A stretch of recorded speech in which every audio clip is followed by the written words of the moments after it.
Actually, like being small kind of is what propelled the whole trajectory of my life. Because, like I said before, I was out on my own at 14. Uh, then once I started to get to do a couple matches in May, I did the Battle Royal in May. Well, right around the same time, my grandmother and grandfather on my mother's side.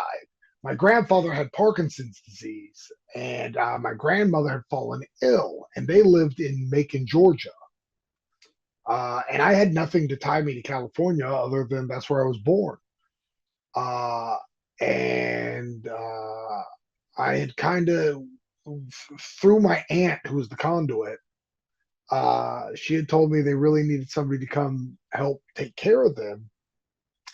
And I said, well, hey, Macon's about an hour 15 south of Atlanta.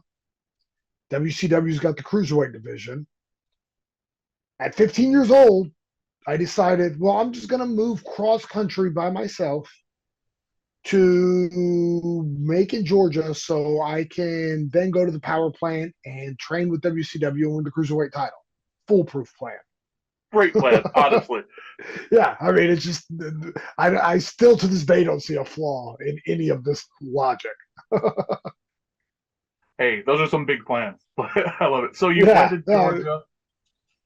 How did you immediately have? Actually, before we even go there, were you wrestling regularly at this point when you moved over, or was after the Battle Royal? Did you not really wrestle immediately after? no, I didn't. Yeah, no, there was still. It was just one of those things that they were just short guys, but I was definitely becoming part of the family, and I think had I just stuck it out, I definitely would have been used regularly.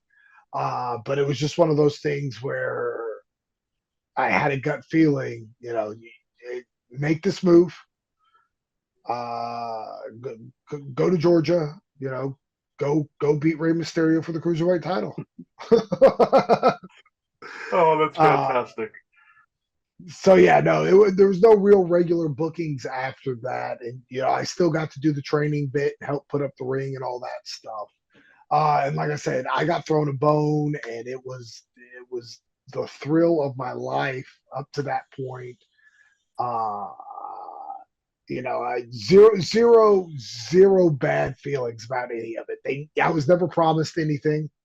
It's not like they said, "Hey, put on this hood, and we'll put the title on you, kid." It was, "Can you do it?" I did it. It was great.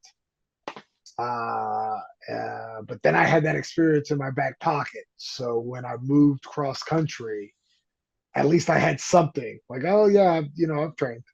Yeah, and that's kind of the benefit where you don't have to necessarily give all the details. You can just be like, yeah, I trained. I got in the ring a little bit. I did a Yep. show. Yeah, no. The thing is, those that one show because yeah, I've done a couple shows, and you can name drop people that again. This is '98, so internet's limited. It's not like you could just look up a name on your phone immediately. So when I say, oh, I was, when I say, oh yeah, Bill Anderson trained me, or I trained with blah blah blah. It's not like you can look it up immediately and be like, no, he did it. Got that me. that's something that's wild to me too. Is like in the past, promoters would hire people just from an 8x10. Like I remember in Chris Jericho's book, his first one, like he was talking Yeah. about sending a 8x10 to Germany, and it got him booked. And he got there, and the promoter was disappointed because he looked smaller than his 8x10. But the Yes. idea that like that's all you sent to someone and it would get you, it's mind blowing in today's media focused Oh, world. 100%. Yeah, it's wild. It's wild. It's just and getting to experience all of it too. Just like because I remember the 8x10 days. You got to have your matches on VHSs, so you'd go buy the 5 pack of blank tapes so you can record off your match to send it off here and send it off there, just to where it is now, where two clicks and a link is in everybody's hand that needs it.